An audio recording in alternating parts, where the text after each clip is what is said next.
Robin Hood Radio presents the commentary of Don Morrison. Don is a former editor at Time magazine. He's an author, lecturer, and member of the Berkshire Eagle Advisory Board. I was never a fan of spy thrillers. Too many conflicted heroes, diabolical villains, too much paranoia. The spy thriller, after all, was a creature of the Cold War. When that ended, along with the old Soviet Union, spy fiction lost its mojo. I lost interest. Well, I just found it again. The other day, our president felt it necessary to declare that he is not a Russian agent. Let that sink in.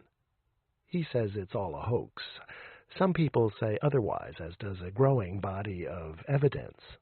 Let's not get bogged down in that right now. Instead, I'll just predict that our president's alleged ties to Russian intelligence will be the greatest thing for spy thrillers since the invention of invisible ink. The deluge has begun.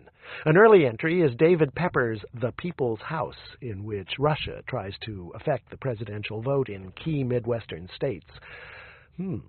Another is The Kingfisher Secret, which has the president's former wife, a one-time East European Olympic champion named Ivana.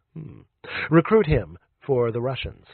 The author of that goes by the name Anonymous, surely to avoid assassination.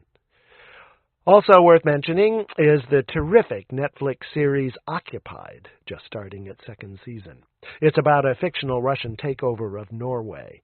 That happens after the U.S. withdraws from NATO, which our real-life president and his Russian counterpart both want to happen. Assaults against democracy have a rich literary history. Consider Tom Clancy's 1991 thriller The Sum of All Fears, later a movie, about a plot to replace democratic Europe with a neo-Nazi dictatorship. Also, Len Deighton's 1962 The Ipcris File, also a movie, in which the Soviets used psychological tricks to co-opt British politicians. That was back when brainwashing was a big concern. Brainwashing figured heavily in Richard Condon's The Manchurian Candidate, twice made into a movie. That 1959 classic described a Soviet plot to put their guy in the White House. Spy thrillers follow our insecurities. So expect more plots involving Russian hacking, election interference, social media manipulation, money laundering, and other contemporary fears. This latest genre may not outlast our president. Too much competition from the headlines. After all, truth is not just stranger than fiction, it's often scarier.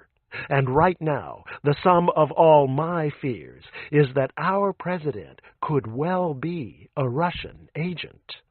I'm Don Morrison.